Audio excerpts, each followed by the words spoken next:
Bonjour à tous, nous sommes heureux de vous accueillir sur la plateforme, sur ce plateau de Projet Cato afin de parler, de discuter, de dialoguer au sujet de la béatification de Floribert Bonacciui Vincositi, béatifié à Rome le 15 juin 2025 dernier, âgé de 26 ans. Il est né le 13 juin 1981, enlevé, tué, bien évidemment par massacre. Il a témoigné de la foi, de l'intégrité, et cela lui a valu d'être à ce jour bienheureux pour la République démocratique du Congo. L'Église, famille des dieux se trouvant ici, est honorée d'avoir ses quatrièmes bienheureux, après Isidore Bakanja, Anualité Nengapeta, Abbé Joubert et ses compagnons.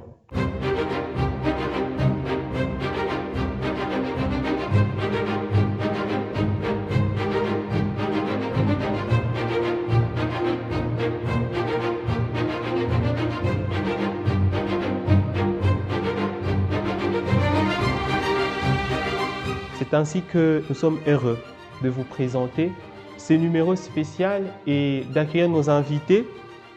Bienvenue, Madame Aline, Crispin et la sœur Sandrine.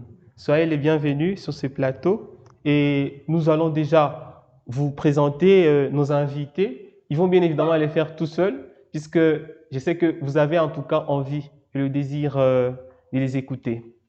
Bienvenue. Merci. Madame Aline. Merci pour cette invitation.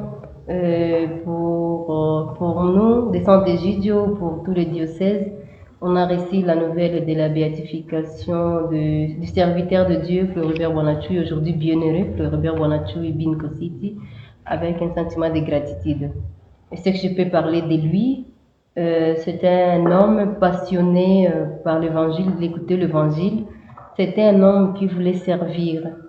Il aimait les autres d'abord, avant de s'aimer lui-même, parce que quand on voit ce qu'il faisait dans ses agendas, on a retrouvé là où il écrivait, quand il recevait son salaire, la répartition de son salaire à la fin du mois. On comprend que c'est quelqu'un qui se souciait des autres. Et cela, c'était grâce à sa vie spirituelle qui l'a amené dans la communauté de Saint-Egidio, où il vivait les 3 P, prière, pauvre et paix. Donc, il combinait les 3 P ensemble, c'était ça sa vie quotidienne. Eh bien, merci beaucoup. Donc, nous allons en parler au fait dans les minutes qui suivront. Donc, nous passons déjà à Crispin. Il peut se présenter ce qu'il fait et peut-être votre ministère dans l'Église. Merci. Moi, c'est Crispin, Tiruluire à Missi. Je suis chrétien du diocèse de Goma. J'ai pris particulièrement dans un groupe à la paroisse à Notre-Dame du Mont-Carmel, nommé Lectio Divina. L'idée, c'est un partage hebdomadaire, en tout cas une fois la semaine, de la parole de Dieu. En plus de ça, je suis entrepreneur dans la ville de Goma. J'ai investi essentiellement en électricité. Et je suis aussi ingénieur civil, électricien. D'accord, merci beaucoup. Et vous, sœur Sandrine, vous êtes consacrée, ça tout le monde peut le constater. Et donc, comment est-ce qu'on peut vous appeler? Vous êtes de quelle congrégation, de quel institut religieux où nous voulons beaucoup plus en savoir sur vous? Merci beaucoup pour la parole. Moi, c'est la sœur Sandrine Massika. Et je suis religieuse ursuline de Tildang. Je fais mon apostolat à l'école primaire Mama Paula. Merci beaucoup. Je suis aussi lectrice à la paroisse Notre-Dame du Mont-Carmel. Ah, merci beaucoup. Et déjà, il sera intéressant de savoir déjà depuis combien de temps vous êtes déjà dans cette vie. Merci beaucoup. Ça, c'est la 3e année depuis que j'avais émis mes premiers vœux. Ah, ok, félicitations. Et voilà. Donc, nous allons continuer cette émission en recueillant bien évidemment, comme nous l'avons annoncé, les témoignages de Madame Aline, puisqu'elle est membre de la communauté Saint-Egidio. La responsable, c'est ça? Oui, je suis la responsable de la communauté de Saint-Egidio de Goma. Je suis membre du conseil de la présidence internationale de Saint-Egidio. Et je m'occupe, je dirais, de l'école de la paix Floribert Bonacciui depuis 2009, cette école que la communauté avait construite en faveur des enfants déplacés qui se trouvent à Mugunga. Merci beaucoup. Et comme vous avez parlé de sa spiritualité et puis de son souci pour l'encadrement des pauvres, puisque vous avez parlé des 3 P, alors comment est-ce que vous avez vécu les témoignages de ses actions tellement éclatantes, surtout son engagement spirituel et social, surtout en faveur des pauvres? Oui, Floribert, bienheureux Floribert Bonachui, il vivait les 3 P comme tu viens de le dire, prière, pauvre et paix. Comme la prière, c'est le premier pilier de la communauté, il accompagne tous les jeunes, tous les membres de la communauté de Santé Jédio. Et après, là, il y a la question de pouvoir mettre en pratique l'évangile. Floribert l'a mis en pratique, c'était ça sa vie quotidienne. Parce qu'il était passionné de faire les services de l'école de la paix. Il rêvait qu'à travers l'école de la paix, il pouvait aider les enfants, devenir plus responsables. Il invitait les enfants de la rue au service de l'école de la paix. Et on prend le témoignage d'un jeune, Jonathan, un jeune enfant de la rue, qu'on appelle Maïbobo, ici chez nous, on les connaît. Oui. C'est un service que la communauté fait. Floribert, il était le premier à commencer ce service avec les amis, le bienheureux Floribert Bonachui. Et par là, cet enfant s'était retrouvé à Goma. Donc, il jouait au port de Bukavu dans le bateau. Et puis, le bateau avait pris les larges. Et puis, l'enfant s'est retrouvé le matin, ici à Goma, sans famille. Il ne connaissait personne dans une grande ville comme Goma. Et cet enfant, Jonathan, ne connaissait personne. Mais il a vu, il a dit dans son témoignage qu'il a vu un jeune homme qui s'habillait très bien, parce que Floribert était toujours chic, Ah oui. en veste, cravate et bretelles de fois. Et déjà, on peut voir que vous avez puisé de lui puisque vous êtes déjà chic sur ce plateau. Merci, merci. Et donc, c'est ça que l'enfant a dit. Il a vu quelqu'un s'approcher de lui. Il avait peur parce que souvent, un enfant de la rue, quand il voit quelqu'un s'approcher de lui, il a tendance à fuir. Ah oui. C'était ça l'attitude de Jonathan devant un homme inconnu qui vient le voir. Mais il voyait à Floribert quelqu'un qui voulait savoir beaucoup plus son histoire, sa vie. Et du coup, Floribert a pris cet enfant. Il avait confié à Mobali, un ami de la communauté aussi. Il a dit, aujourd'hui, tu vas dormir avec cet enfant. Mobali s'est dit, mais comment est-ce que je vais dormir avec cet enfant? Aujourd'hui, tu vas rester avec cet enfant, tu vas les garder chez toi, le temps qu'on cherche la famille de cet enfant. On comprend que Floribert rêvait d'un monde où tout le monde avait sa place. La place d'un enfant, c'est pas dans la rue. Floribert avait compris cela, qu'il fallait sauver le monde, il fallait faire quelque chose, travailler pour aider, servir les pauvres en sauvant les enfants de la rue. À partir de ces services envers les enfants qui sont démunis, les enfants de la rue et les enfants de nos écoles de la paix, il a compris que dans le chemin pour la paix, dans le chemin d'un monde plus heureux, il y a besoin de mettre tous ensemble, que personne ne soit isolé ou ne soit écarté.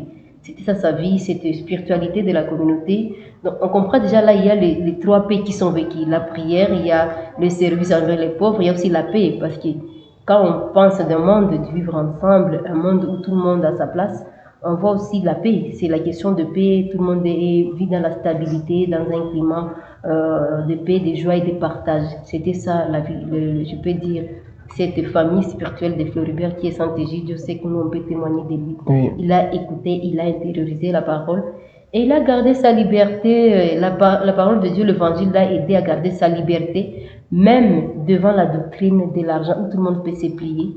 Il ne s'était pas plié. Merci. Et donc là, nous pouvons comprendre qu'au-delà de la liberté qui est enseignée bien évidemment dans la communauté, il a su ne pas être indifférent. Donc, il a incarné, comme on peut dire, les vertus et les valeurs de Mère Teresa de Calcutta, qui a aussi refusé l'indifférence quand il y a les pauvres, les démunis, les personnes qui souffrent. Alors, est-ce que nous pouvons dire que c'est seulement l'appartenance à la communauté Saint-Egidio qui l'a tellement distingué pour qu'il puisse témoigner de ces qualités-là, de ces vertus, de cette attention envers les pauvres? Connaissant, je dirais moi-même personnellement, parce que Floribert il avait connu la communauté en bas, au Rwanda, c'est là où il avait connu la communauté. Et il fut parmi les premiers qui ont amené la communauté ici à Goma pour commencer les services et la prière. Et là, c'est là qu'il a commencé à servir les enfants de la rue, parce que dans la communauté, c'est les services que nous faisons les services, envers les enfants de la rue, les personnes âgées, il y a les écoles de la paix. Mais à l'époque, la communauté avait commencé avec Floribert, et bien sûr, par l'école de la paix, et apporter les enfants et amener les enfants de la rue dans nos écoles de la paix. Je pense que c'est l'évangile qu'il a écouté, parce que chez nous, dans la communauté, on écoute l'évangile et on met en pratique les écritures. Et Floribert, il a vu dans ses enfants, il a vu Jésus-Christ à travers les pauvres. Parce que dans l'évangile de Matthieu, chapitre 25, dans la parabole du jugement dernier, Jésus s'identifie aux pauvres. Et c'est là poussé Floribert à pouvoir aller vers les pauvres, rencontrer les Christ et les toucher. Et parce que le Christ lui dit lui-même, j'étais malade, vous êtes venu me voir, j'avais faim, vous m'avez donné à manger. Le bienheureux Floribert Bonachoui, il a écouté l'évangile. Toute sa vie, c'est témoignage de l'évangile, c'est comment je peux dire. Tout son parcours. Ah oui, merci beaucoup. Alors, comment est-ce que, encore une fois, ces témoignages vibrants de Floribert, la joie de l'évangile qu'il a partagé, il est écrit, et bien évidemment, Saint Jean de la Croix, le frère du Carmel, ami à Sainte Thérèse d'Avila, il est dit clairement qu'au soir de notre vie, nous serons jugés sur l'amour. Donc lui, il a été jugé sur l'amour et cela lui a valu bien évidemment d'être bienheureux à ses jours. Alors comment est-ce que ce témoignage-là de l'amour, de choisir l'amour au nom et non l'indifférence, comment est-ce que cela résonne encore aujourd'hui dans notre communauté, dans notre société en proie aux guerres, aux crimes et surtout à l'indifférence quand il y a des crimes, il y a des guerres, il y a des déplacements des populations suite des guerres interne et consorts, comment est-ce que cela encore peut être ou est tellement vivant et concret dans notre société et surtout comment est-ce que les jeunes et vous personnellement comptez continuer et perpétuer peut-être ce même sentiment? Je pense que Floribert, il a regardé, il s'était pas résigné devant les mal. Il a compris que, quelle que soit la grandeur ou la forme du mal qui existe, on peut les contrecarrer par le bien. Il a compris, je dirais, qu'on peut vaincre le mal par le bien. Il a compris cela, il a intériorisé. Et je pense que pour lui, le livre de Romains, chapitre 12, où on nous dit qu'il faut vaincre le mal par le bien, il a aussi compris. Toute la vie de Floribert, c'est un témoignage évangélique, je peux dire. Et aujourd'hui, rendre vivant le témoignage de Floribert, c'est d'abord faire son histoire nôtre, la faire nôtre et aussi les transmettre à la génération future, que tout le monde en parle. Aujourd'hui, Floribert, c'est un signe d'espoir pour l'Afrique et pour la RDC. On se dit que donc c'est possible de vivre différemment, de ne pas vivre dans les conformismes. Parce Ouais. qu'aujourd'hui, ce qui nous range la société, il y a alors le conformisme. Tout le monde le fait, moi aussi je le fais. Ouais. Mais on voit Floribert, quelqu'un qui ne s'était pas conformé à ce que les autres font. Il s'est identifié. Il était authentique. Il était authentique. Il a ouais. gardé sa liberté. Il a gardé son honnêteté, je dirais, son intégrité devant tout le mal. Il a su vaincre tout le mal par le bien. Et ça, je dirais que pour nous jeunes, nous avons ce devoir, cette mission de pouvoir parler de lui, parler à toutes les générations, intérioriser. Aujourd'hui, l'histoire de Floribert, son témoignage, nous questionne nous tous, questionne la vie de tout le monde, pas seulement de nous, des Goma, mais de la RDC, de l'Afrique et du monde entier. Tout le monde parle de lui aujourd'hui. Et nous, qui avons la grâce particulière d'être des sateurs natales, pourquoi ne pas en faire notre histoire? Pourquoi ne pas en faire notre pour que tout le monde en parle, pour que l'Afrique change, la RDC et le monde entier change? Merci beaucoup. Donc, venez de suivre que Madame Aline, comme elle vient de le dire, c'est donc un écho qu'il faut en tout cas s'approprier ses vertus. L'intégrité morale, brûler de la joie de l'évangile en la transmettant aux autres, aux pauvres. Je crois que c'est cela le message central qu'a voulu nous partager bien évidemment Madame Aline. Nous vous remercions et donc nous sommes toujours avec vous. C'est que nous continuons. Et avec Crispin, peut-être vous pouvez nous parler un peu sur ce courage moral dont vient de brosser Madame Aline, le courage moral de Floribert et surtout cet aspect de son intégrité qui s'est prouvé bien évidemment par son non à la corruption, son non au mal, son refus du mal, son refus de coopérer, de collaborer au mal, que nous pouvons carrément comparer au fiat de la Vierge Marie. Comment comprendre ça aujourd'hui dans ce monde en mutation? Parfait, merci beaucoup. Déjà pour commencer, peut-être que je suis censé commencer par là. Moi, je n'ai pas connu Floribert Bonachoui de son vivant.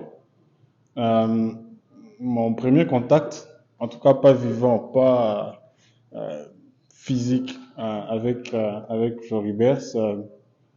En 2009-2010, quand j'ai participé à un programme de la communauté des Saint-Egidio, École de la Paix, Madame venait d'en parler. Euh, Bien entendu, je ne suis pas un maïbobo. Et déjà, peut-être pour rectifier, Déjà, vous êtes directeur général Hmm. d'une corporation pour, travaillant dans l'électricité. ouais, peut-être pour juste rectifier, je crois que ce n'est pas a priori destiné que pour les marginalisés, puisque moi, en tout cas, quand j'ai participé au programme, c'était axé sur la culture de la paix des gens adolescents que j'étais à l'époque. Donc, on peut dire que tout le monde est un peu marginalisé puisque la paix, c'est comme un concept On le dirait bien. étranger à nous, à notre quotidien. Ouais, Oui. on le dirait bien par notre vécu quotidien à Goma. Et ça m'a beaucoup aidé. Et c'est là même que pour ma première fois, entendu parler de Floribert. Ma deuxième rencontre avec lui, c'était à travers un livre. Un chrétien face à la corruption. L'auteur, c'est un historien, Francesco quelque chose. Ah ouais. Euh, c'est là que j'ai beaucoup plus appris de lui et j'ai intériorisé sa vie et j'ai un peu comme dit pouvoir m'en inspirer depuis ce temps-là. Et ce qui m'a marqué personnellement dans toute sa vie après me l'avoir approprié à un certain niveau, à un certain degré, c'est justement le caractère intégrité morale de son parcours. Vous savez, moi, j'ai l'âge, à peu près l'âge avec lequel Floribert Bonaventure est mort. Euh, et c'est très rare. C'est très rare de voir ce genre de courage à notre âge face à ce genre d'offres. Oui, surtout les cultes de l'argent. Absolument. Et puis qui est en fait monnaie courante dans Absolument. notre communauté, Les dans notre cultes de société. l'argent, les cultes de la conformité, le conformisme, pour utiliser le mot de madame. Bref, la superficialité. Puisque l'autre le fait, eh bien, je le fais aussi, puisque tout le monde le fait comme ça. Je ne sais pas, tel autre, il a déjà un véhicule à mon âge, il a déjà une maison. Ça, c'est une occasion à ne pas rater pour être comme lui, être un peu à la mode, quoi. Dire non, juste par cet effet, pour moi, ça représente un acte, un acte de courage très particulier dans notre milieu Goma, la République démocratique du Congo, l'Afrique et le monde en général, puisque ce n'est pas que propre à nous ici. En quoi est-ce que cela devrait inspirer, en tout cas pas que Goma, mais tout le monde, particulièrement tout jeune de la RDC, c'est la référence. La référence. Je me rappelle, juste en introduction, je parlais de là où moi je prie en diocèse, là où j'exerce mon petit ministère, si je le dirais comme ça. Je me souviens une fois, j'avais demandé à un ami de mon groupe, euh, c'est quoi le principal problème de la RDC? En tout cas, sans détour, il m'avait répondu simplement, Crespin, le principal problème en RDC, c'est qu'on n'a pas de référence. Ça avait beaucoup résonné au fond de moi que quand je suis entré en contact avec Floribert Bonachoui, j'ai une réponse à ma préoccupation d'attente. Et avoir un sérieux problème de référence veut dire ça. Ça ne veut pas dire il y a zéro référence, mais ça veut peut-être dire qu'il n'y a pas de bonne référence. Ou alors, il n'y a pas de références dans des domaines sérieux, comme la gestion de la chose publique, comme, je ne sais pas, c'est vrai, en RDC, d'ailleurs, on est connu pour la musique. Ils sont brillants On est brillant dans la musique, dans la danse, donc là, il y a quand même une référence. de l'art et tout ça. Parfaitement. Mais en termes de, comme je venais de le dire particulièrement, la gestion de la chose publique, la gouvernance, la bonne gouvernance, il n'y a pas du tout de référence. Donc il y a une sorte de crise de leadership. Il y a vraiment une crise, un sérieux manque là-dessus. Et c'est même à ce niveau que je disais et que je dis toujours que avant d'être un martyr pour toute l'Église, Floribert est d'abord un martyr normalement pour le Congo. Dans le sens, déjà, il est mort dans l'exercice de ses fonctions ouais, parfaitement, à la fonction publique et tout. Et on devrait normalement les célébrer en tant que Congolais, en tant que héros congolais, en tant que martyrs congolais, avant de les célébrer en tant que saints, puisque c'est véritablement un modèle. En tout cas, on peut commencer par là. S'il faut désormais former notre catalogue de modèles en termes de gestion, la bonne gestion de la chose publique ou la bonne gouvernance, je pense que Floribert Bonatou, il doit être parmi les noms en tête, puisqu'il le mérite. Merci beaucoup. Et comme déjà vous êtes membre de la Lectio Divina, un groupe ou carrément un mouvement qui prend tout le temps, peut-être entre 1 heure ou peut-être plus de méditation profonde de l'écriture, de la parole de Dieu, et que Floribert, bien évidemment, dans les livres, Madame Aline sera d'accord avec moi, est gardé en la basilique Saint-Barthélemy à Rome, qui est donc justement un modèle parfait que nous devons tenir les Écritures saintes, bien évidemment, les témoignages même de la vie du Christ et de tous ceux qui nous ont précédés comme modèle. Quand nous prenons pour modèle Floribert, qui a tenu la Bible, qui a tenu les Écritures, bien évidemment, en les mettant en pratique par ses œuvres, que d'ailleurs Madame Aline a brossées, comment est-ce que vous pouvez nous communiquer à nous jeunes et à tous les jeunes du monde entier cet amour pour la lecture de la parole et surtout la mise en pratique de cette parole-là pour mieux cultiver notre intériorité? Comment est-ce que nous pouvons nous y prendre, puisque déjà nous n'y connaissons pas vraiment grand-chose, contrairement à vous qui êtes de ces groupes-là, ces mouvements qui scrutent. Peut-être pas aussi expert que la sœur. Mais bon, bien, j'aime bien l'essence de la parole de vie qu'on donne à la Bible et à toutes ces écritures. C'est qu'au fond, ça nous porte. Ou alors c'est censé nous porter en tant que chrétien ou en tant qu'humain porteur de certaines valeurs. Puisqu'en tout cas, il faut reconnaître dans la Bible une certaine sagesse qui n'est pas qu'attribuée au catholicisme ou à la chrétienté. Et en tout cas, la recommandation serait juste l'application, normalement, l'application des écrits. Je me rappelle une fois, on faisait une émission à la radio Maria, pour notre groupe, et on parlait de béatitude. Un auditeur ou une auditrice, c'était une dame précisément, voulait savoir c'est quoi notre béatitude, nous en tant que groupe. Et on était accompagné d'un père, l'aumônier à l'époque. Il avait répondu, en tout cas de manière vraiment géniale, notre béatitude, c'est errer ceux qui écoutent sa parole et qui la mettent en pratique. C'est fondamentalement pas inscrit dans le 8 béatitude, je crois que c'est très loin même, Luc 11, 28 si j'ai bonne mémoire. Mais pour moi, ça résume ce que devrait être le combat ou l'idéal de tout chrétien. Pas que lire, mais surtout pratiquer. Hein? Floribert est ce qu'il est aujourd'hui. Bien-aimé Floribert, j'ai oublié. Il ne faut pas l'oublier, puisque déjà, il y a eu l'acte de béatification qui a été lu, bien évidemment, à la messe. Et puis, voilà. Tout son génie se résume à ce passage biblique-là. Toute sa grandeur. Le fait d'avoir vécu ce qu'il lisait. Sa Bible est maintenant gardée dans un lieu aussi saint que lui-même désormais.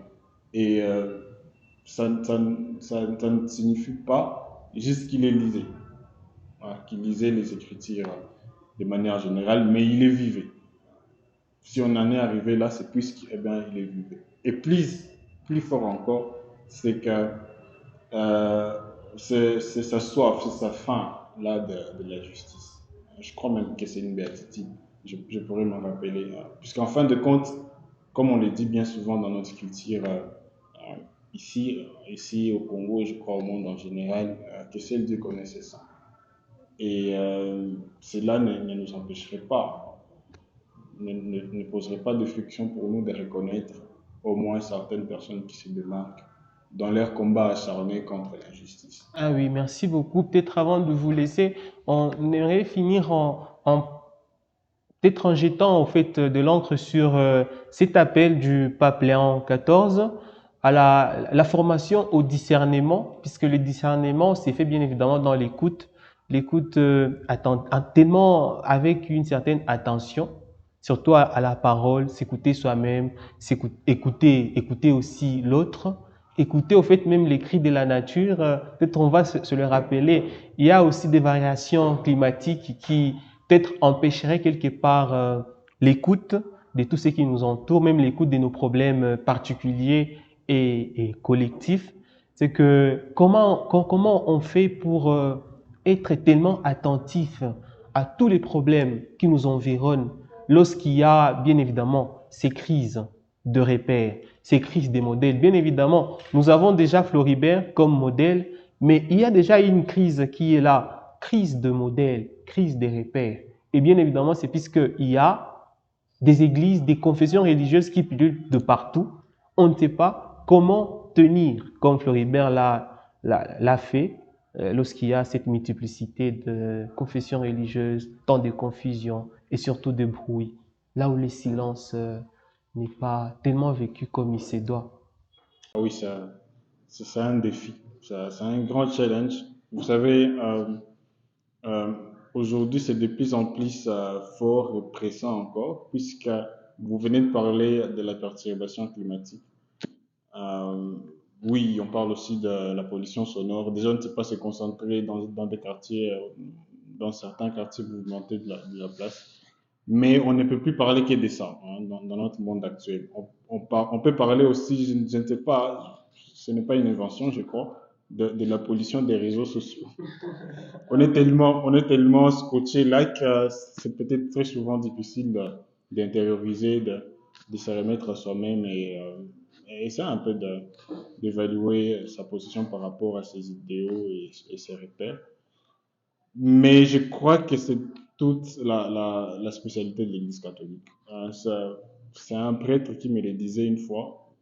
Je vais commencer à réaliser ça aujourd'hui. Que les saints et les bienheureux, naturellement, sont la plus grande richesse de l'Église. Vous avez une société sans modèle, une communauté sans modèle, on est péri. Enfin, on est des morts vivants, hein, a priori. Si peut-être le Congo tient encore aujourd'hui un peu, c'est peut-être grâce à des gens comme Lumumba. Parfois, quand on veut peut-être balkaniser le pays, on pense à non, non, Lumumba ne voulait pas ça. Parfois, quand on veut faire ceci, tel sang ne voulait pas ça. Hein. Ça c'est pour. Et donc, nous, dans notre espoir de paix, on peut être rassuré qu'il y a aussi Floribert et les Absolument. autres Moi, bienheureux qui nous aideront à je ça. voulais citer par là. Le modèle, les martyrs, les saints et les bienheureux nous servent de repères, nous servent en tout cas un tic de souvenir chaque fois que nous cherchons à dérailler. Et l'Église est géniale dans le sens où il sait bien valoriser ces enfants qui se sont distingués. Merci beaucoup. Donc, nous pouvons prendre cela comme un sentiment de gratitude et de remerciement, non seulement aux autorités de l'Église qui ont permis à ce que euh, le serviteur de Dieu, Floribert Bonacciui, puisse être reconnu comme bienheureux et offert au monde entier comme cadeau, cadeau d'intégrité morale, des témoignages de la foi. C'est que nous sommes en train de vous remercier. Peut-être nous allons peut-être échanger avec la sœur Sandrine pour savoir quelle est peut-être son impression par rapport à ce modèle qui est offert bien évidemment à l'Église universelle, mais particulièrement aux fidèles qui sont à Goma, au fait de tous horizons. Comment est-ce que vous trouvez ce cadeau, ce présent de l'Église, ce présent de Dieu? Merci beaucoup pour la parole encore une fois. État qu'une religieuse institutrice, personnellement, je n'avais pas connu Floribert Bonacciui, mais j'ai appris de lui à travers les témoignages des chrétiens, les témoignages de nos pères dans l'Église, en nous appelant ici et là pour essayer d'écouter, d'apprendre de sa vie et à notre tour, de donner le message à ceux-là que nous encadrons dans nos différentes écoles. Alors, ce que je peux dire de Floribert Bonachoui et ce qui m'inspire beaucoup, c'est son vécu. Quand il était encore vivant, il a témoigné vraiment du Christ. Il s'est servi de la parole de Dieu. Il a fait la lecture de la parole de Dieu. Il a médité cette parole. Et à partir de cette parole, il a eu la force d'aller vers ses frères pour témoigner du Christ. Il a témoigné de la vérité, de l'honnêteté dans sa vie. Grâce à la force qu'il puisait dans la parole de Dieu, il est parti, il a aussi témoigné. Il a marché vraiment dans les pas de Jésus lui-même. Parce qu'en écoutant l'histoire de sa vie, il aimait vraiment les marginalisés, les pauvres. Et là, il ne les mettait pas à côté. Grâce à la parole, il s'est dit non, non, tous nous sommes enfants de Dieu. Personne ne doit vivre à côté. Nous devons vivre vraiment dans la maison. Et la maison, c'est l'église. Nous devons vivre ensemble pour témoigner du Christ qui nous aime. C'est ça ce que je peux vraiment dire de Floribert Bonachoui. Il nous sert comme modèle. Et si nous mettons en application ce qu'il nous a donné comme témoignage de vie, je pense qu'à notre tour, nous allons aussi marcher sur le bon chemin. Merci beaucoup. Donc, c'est comme une lumière et comme il est écrit dans l'évangile de Jésus-Christ selon saint Matthieu, une lumière, bien évidemment, qui est sur la montagne ne peut être cachée. C'est qu'il a été cette lumière qui ne pouvait pas être cachée, encore moins étouffée par toutes les propositions du monde. Il a su se garder du monde, bien tout en restant dans le monde, et c'était par la force que vous venez d'évoquer, la force de la parole de Dieu. Alors, en tant que consacré, quels sont les conseils ou les astuces ou les encouragements que vous donnez aux jeunes gens qui sont en plein discernement ou qui cherchent un sens à leur vie, ou peut-être choisir une vocation dans le mariage, dans la vie consacrée, d'être au monastère, partout. Quels sont les conseils ou les astuces que vous leur donnez? Merci beaucoup. Les conseils que je peux donner aux jeunes à la recherche de leur vocation, c'est surtout l'écoute de la voix de Dieu intérieurement, à se servir bien sûr du modèle de notre martyr, le bienheureux Floribert Bonachoui. Parce que je dirais que Floribert était vraiment attentif à la voix de Dieu. Il a recherché la volonté de Dieu. Parce que la corruption, devant l'argent, c'est pas facile. Quand il y a l'argent, on peut tout laisser. On peut même nier qu'on est chrétien. On peut se dire, vraiment, je n'en sais rien concernant ce que j'ai déjà peut-être réappris, peut-être ce que je connais de l'Église, parce qu'il y a vraiment l'argent devant soi. C'est un piège. Mais Floribert a l'idée. Donc, il a attendu, il a écouté plutôt cette voix intérieure qui lui parlait, qui lui disait courage, tu peux quand même sauver la vie, tu peux sauver la vie. Alors, il a renoncé à lui-même. Floribert avait renoncé à lui-même pour suivre le Christ. Et voilà, il est arrivé même au martyr. Et quand on veut vraiment embrasser une vie quelconque, que ce soit le mariage, que ce soit la vie consacrée, on doit vraiment renoncer à soi-même. Donc, nous sommes vraiment invités à nous référer toujours de Floribert Bonachoui. Il a renoncé à lui-même. Il a versé, je dirais, son sang comme vraiment celui qu'il servait, le Christ. Donc, on peut dire qu'il s'est immolé. Vraiment, il s'est immolé. Oui. Pour le bien des plus petits, pour le bien de tous, il a accepté de mourir pour sauver l'humanité, comme Jésus lui-même. Nous, population de Goma, d'ailleurs, si nous aurions consommé au fait ce riz-là, carrément, peut-être que nous ne serions plus là, mais on peut dire que grâce à lui, on est là, Vraiment. en pleine forme. Alors peut-être pour finir cette séquence, quel message donner aux institutions ou carrément aux congrégations religieuses ici à Goma, en RDC, en Afrique et peut-être dans le monde, sur la façon peut-être de former ou sur le message que ces congrégations, ces communautés, ces institutions religieuses donnent au monde dans leur apostolat, dans la relation au sacrement et à toutes les réalités religieuses, les réalités catholiques, si on peut le dire ainsi, puisque c'est dans l'Église et tout ce qui doit être donné et dit doit aller avec la doctrine de l'Église. Quel message peut-être vous pouvez donner à, à tous les responsables de ces communautés? Le message que je peux donner aux responsables des différentes communautés, des différentes écoles, je peux toujours me servir de ce que le frère Crispin nous a dit et Madame Aline. Quand il y a la référence, vraiment, on peut cheminer, on peut bien vivre. Quand il y a un modèle à suivre, déjà nous avons les modèles à suivre et c'est le bienheureux Floribert Boanachoui. En se servant toujours de lui, il a témoigné. Le message que je peux donner, c'est de valoriser beaucoup plus les valeurs et rejeter les antivaleurs.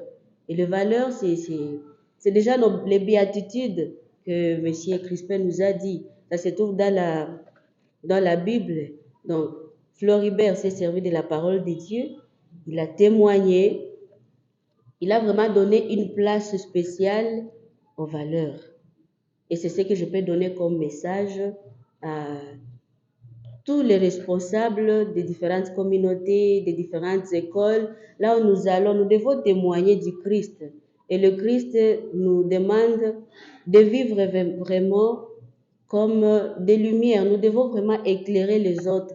Quand nous allons dans nos apostolats, nous avons les enfants, nous avons les jeunes, nous devons leur apprendre à se référer des saints, de la vie des saints, de la vie des bienheureux, avoir des références dans la vie. Cela peut nous aider à cheminer et à notre tour devenir aussi, et je dirais, des martyrs. C'est la grâce que le Seigneur donne. Hein. Mais Merci voilà, beaucoup. avec Floribert, Oui, c'est déjà un pas. Et puis, oui, le Seigneur choisit. et c'est déjà un défi Il pour notre appelle, combat quotidien. voilà, Et puis, à l'âge de 26 ans, Floribert a dit non, je dois vraiment témoigner du Christ. Donc, à tous les jeunes, c'est facile, bien sûr, par grâce de Dieu, d'arriver à un martyr, donner sa vie pour témoigner du Christ. Donc, on peut prendre Floribert comme André qui a appelé Philippe à suivre le Christ. Voilà. Comme lui, il a tenu Jésus pour modèle, pour unique et véritable référence, et que nous aussi, nous sommes donc invités par ce partage que nous venons d'avoir et à vous, vous tous qui nous suivez, de prendre au fait le Christ comme modèle. Et bien évidemment, si le Christ semble être éloigné, il y a bien évidemment Floribert, par son intercession, nous irons à Jésus. Et donc voilà, c'est dans ce sens-là que nous allons peut-être passer à une série de questions, d'échanges. Mais peut-être avant cela, permettez d'élire peut-être les discours, peut-être pour l'attention de tout le monde, les discours du pape François, bien évidemment un jour après la béatification de Floribert Boanachoui, oui, du pape Léon XIV. Et cela nous permettra encore une fois de revivre ce que tous les fidèles, tous les pèlerins qui sont partis à Rome pour représenter au fait toute la région des Grands Lacs, toute la République à cette grande messe. Nous proposons en fait de le lire en intégralité. Discours du Saint-Père Léon XIV aux pèlerins venus pour la béatification de Floribert Boanachoui en la salle Clémentine au lundi 16 juin 2025. Au nom du Père, du Fils et du Saint-Esprit, la paix soit avec vous. Éminence frères dans l'épiscopat, chers frères et sœurs, je vous accueille dans la joie après la béatification de Floribert Bonachoui. Je salue les évêques présents, en particulier ceux de la République démocratique du Congo, parmi lesquels l'évêque de Goma, diocèse où a vécu le nouveau bienheureux. Je salue la mère et les proches du bienheureux Floribert, ainsi que la communauté Saint-Egidio à laquelle il appartenait. Ce jeune bienheureux, ce jeune homme, a été martyrisé à Goma le 8 juillet 2007. Je le rappelle par les paroles du bien-aimé pape François adressées aux jeunes de Kinshasa lors de son voyage apostolique au Congo. Un jeune homme comme vous, Floribert Bonachoui, à seulement 26 ans, il a été tué à Goma pour avoir bloqué le passage des denrées alimentaires avariées qui auraient nui à la santé des personnes. En tant que chrétien, il a prié, pensé aux autres et choisi d'être honnête en disant non à la sueur de la corruption. C'est cela garder les mains propres. Alors que les mains qui trafiquent l'argent se salissent de sang, être honnête, c'est briller de jour, c'est répandre la lumière des dieux, c'est vivre la béatitude de la justice, vaincre le mal par le bien. D'où un jeune homme pouvait-il tirer la force de résister à la corruption enracinée dans la mentalité courante et capable de toute violence? Le choix de garder les mains propres, il était fonctionnaire de la douane. Mûri dans une conscience formée par la prière, l'écoute de la parole de Dieu, la communion avec les frères. Il vivait la spiritualité de la communauté de Saint-Egidio que le pape François a résumé en 3 P, prière, pauvre, paix. Les pauvres étaient au cœur de sa vie. Le bienheureux Floribert vivait une relation familière et engagée avec les enfants des rues, poussés à Goma par la guerre, méprisés et orphelins. Il les aimait de la charité du Christ, il s'intéressait à eux et se souciait de leur formation humaine et chrétienne. La force de Floribert a grandi dans la fidélité à la prière et aux pauvres. Un ami se souvient. Il était convaincu que nous étions nés pour faire des grandes choses, pour marquer l'histoire, pour transformer la réalité. Il était un homme de paix. Dans une région aussi souffrante que le Kivu, déchirée par la violence, il menait son combat pour la paix avec douceur, en servant les pauvres, en pratiquant l'amitié et la rencontre dans une société déchirée.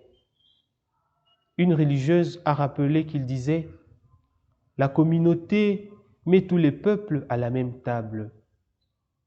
Ce jeune homme, jamais résigné au mal, avait un rêve nourri par les paroles de l'Évangile et la proximité du Seigneur.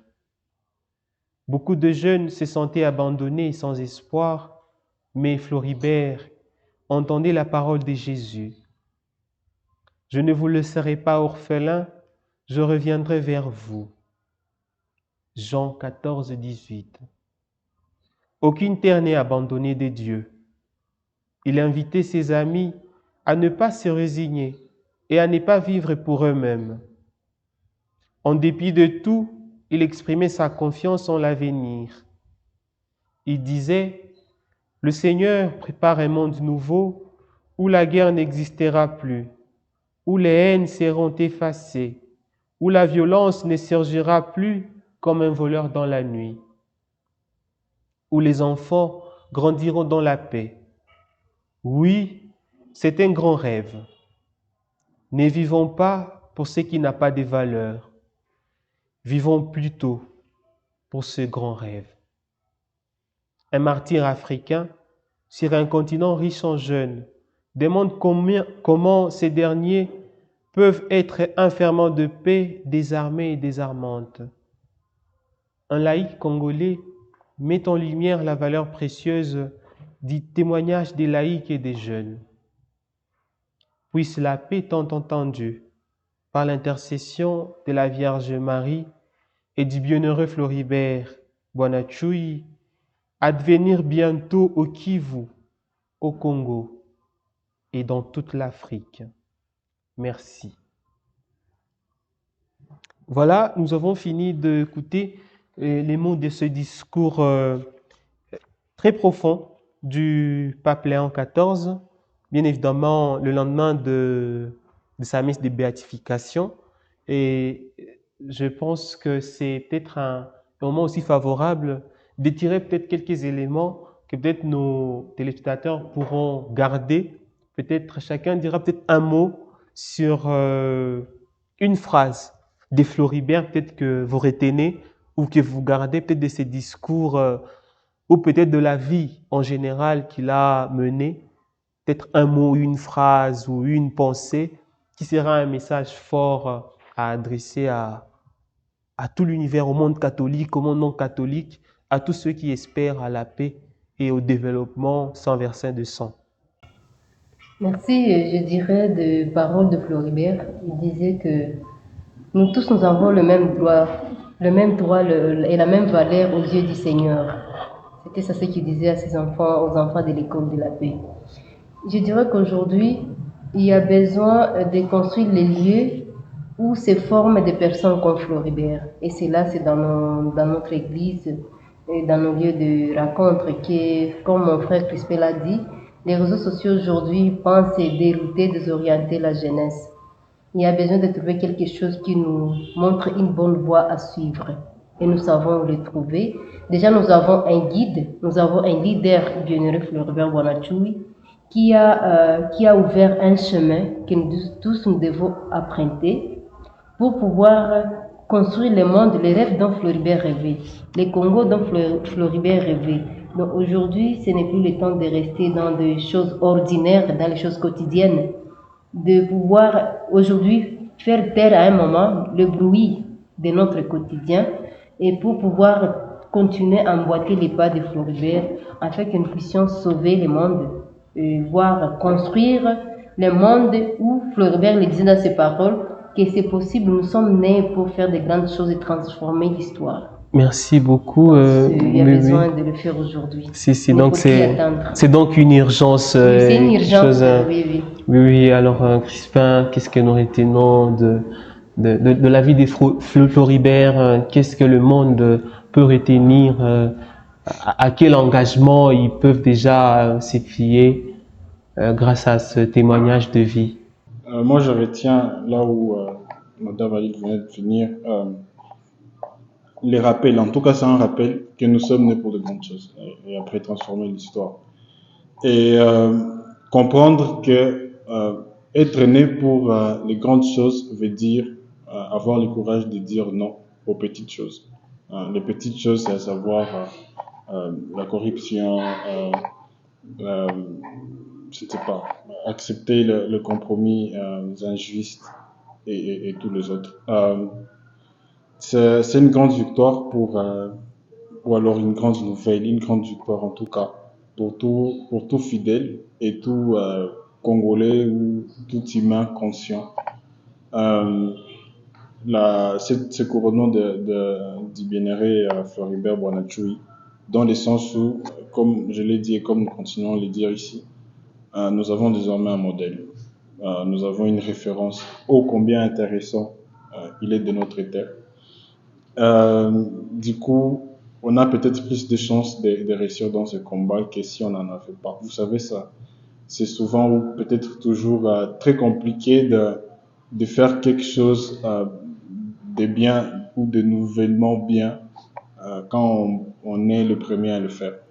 Mais quand on sait, on est convaincu que quelqu'un d'autre l'a déjà fait, c'est bien, il était mort, mais bon, il l'avait quand même fait, il avait réglé le problème. Alors on peut s'attendre à ce que cette culture soit perpétuée et désormais changer la culture de la médiocrité, de l'injustice à une culture. Oui, l'impunité comme ça.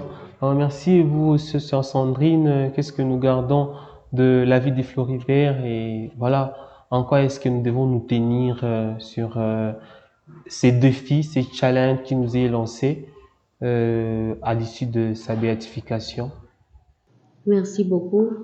Ce que nous pouvons garder de la vie du bienheureux Floribert, c'est de savoir que le Christ est à l'œuvre à travers les personnes qu'il choisit. Donc le Christ est en train de sauver l'humanité à travers des personnes qu'il est en train d'envoyer. Toujours à se servir pour modèle, le bienheureux Floribert Bonachoui. Mais aussi savoir que, parce qu'on peut se rencontrer avec différentes personnes, partout on peut arriver, peut-être un apostolat, au service, dans l'église, savoir qu'on est unique et c'est moi, c'est avec moi que le Christ peut sauver l'autre et pas regarder tel est en train de faire ça, donc je dois aussi le faire, tel fait ça. Je peux me servir de ce que le frère Crispé et Madame Aline venaient de le dire. De temps à temps, savoir garder son calme. Il y a beaucoup de bruit dans ce monde. Et si on ne fait pas attention, on peut rester dans ce bruit-là et ne pas avoir le temps d'écouter ce que Dieu veut me dire pour aider celui ou celle qui est à côté de moi. C'est ce que je peux dire. Donc, ce qu'on peut garder vraiment des Floribert, avoir le temps de s'écouter, écouter Dieu intérieurement et dire, là, je suis invité à dire non à ceci et dire oui à cette chose pour sauver. Merci beaucoup. Et donc, c'est par ces triple appels, je peux le dire ainsi, Madame Aline de Crispin et de la sœur Sandrine, nos invités de ce jour, que nous sommes en train aussi au fait de réitérer le même appel qui est tellement urgent sur la soif de la paix, la soif de la sérénité, la soif de l'intégrité, la soif de toutes ces valeurs que prônait Floribert Bonachoui pour un monde meilleur, pour un monde de justice, pour un monde de paix et surtout d'égalité, bien évidemment aussi dans le partage, dans la distribution, dans la rencontre et surtout, comme vous le savez, nous avons aussi besoin de pardon et le pardon ne pourra jamais être possible sans écoute, donc qui doit précéder bien évidemment. C'est à ces cheminements que, bien évidemment, nos invités de ce jour nous appellent et c'est un appel même de Floribert lui-même qui est bien évidemment incarné et c'est une chance dans tous ses cœurs. Et nous sommes vraiment contents d'avoir partagé ces moments avec vous. Et c'est par ces mots que nous sommes en train de vous remercier d'avoir pris de votre temps et répondre à cet appel et surtout partager vos témoignages avec le monde entier. Et nous sommes en train aussi de remercier toute l'équipe de Projet Cato, de remercier surtout la communauté des sœurs Ursulines qui sont à Goma, de nous avoir accueillis et à tous les bienfaiteurs de Projet Cato. Et donc, j'étais à la présentation, Anna-Clé Marie Delacroix. N'oubliez pas surtout de vous abonner, de liker et de partager les liens de la vidéo à tous vos contacts. Et nous serons en train de, bien évidemment, vous motiver par la parole, puisque nous avons été invités à l'écoute de la parole, à la méditation et surtout à la mise en pratique. Il est écrit dans l'évangile de Jésus-Christ selon saint Marc, chapitre 10, verset 43, « Celui qui veut devenir grand parmi vous sera votre serviteur. » Donc, nous sommes en train de vous demander de nous servir, de partager au fait le lien afin que ces messages puissent atteindre les mondes entiers pour que tout le jeune puisse être imprégné et s'imprégner de ces messages de force des Floribert. Et pour finir, nous allons dire tous ensemble la prière du pape François pour l'année sainte, cette année jubilaire, où nous tous, unis, réunis, assemblés et rassemblés, nous sommes pèlerins de l'espérance. Que le Seigneur nous donne la force et nous illumine afin de regarder les futurs avec un esprit ouvert. Amen.